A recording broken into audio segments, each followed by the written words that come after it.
So we're going to take a look at the effects of kinetic energy on gas particles. We already know that temperature is related to this idea of gas motion because it's related to the kinetic energy. It's proportional to the average kinetic energy of a sample of gas particles. The more temperature you have, the higher the temperature, the greater the amount of motion. We can mathematically represent this by 3/2 RT, where R is the gas law constant, but in joules per mole Kelvin instead of liter atmospheres or liter kPa. So it's 8.314 joules per mole Kelvin for R. And temperature, of course, in kelvins. Kinetic energy is a measurement of energy, so the unit needs to be in joules. Very, very easy way of calculating the average kinetic energy of a sample of gas. You just need to know what temperature it's at. And obviously, it doesn't matter what the particles are. It just matters what the temperature is here. Now, we're going to be more interested, though, in not whether or not they're moving, but how fast they're moving. And that's something called the root mean square velocity. So definition of root mean square velocity is a mouthful. It's the square root of the average of the squares of the particle velocities. All right, let's break it down. Take the particle velocities, square them, and average them. Then take the square root of that. Okay? Similar to standard deviation, mathematically speaking.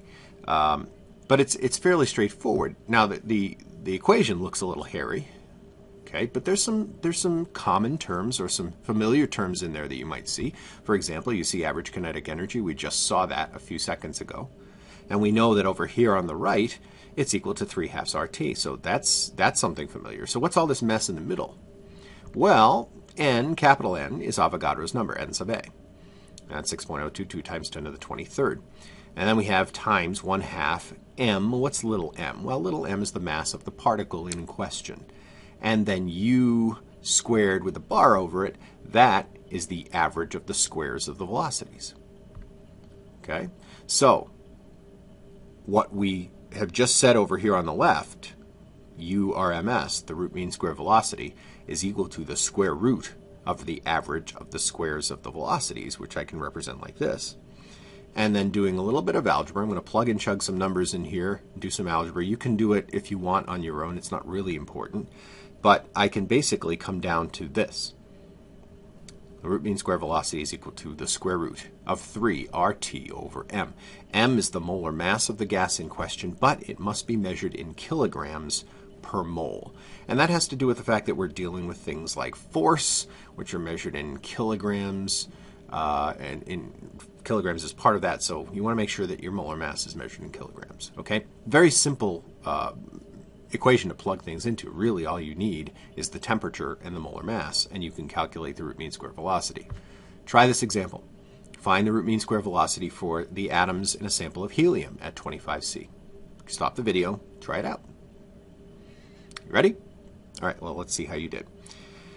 We know that URMS, the root mean square velocity, is equal to the square root of 3 RT over m, where R is 8.314 joules per mole Kelvin.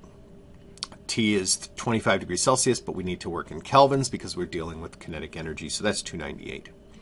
Helium gas has a molar mass of 4 grams per mole, but it has to be in kilograms per mole, so we have to convert that to kilograms.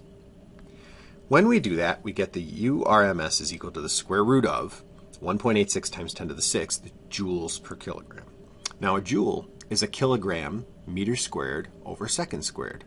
So if I plug those values in, those units in, over kilograms, kilograms cancel out, and the squared cancels out, and I get just meters per second.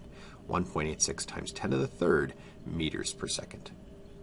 So that's 1,360 meters per second for the motion, the average velocity of helium atoms at 25C. Pretty fast. That's really how you do it.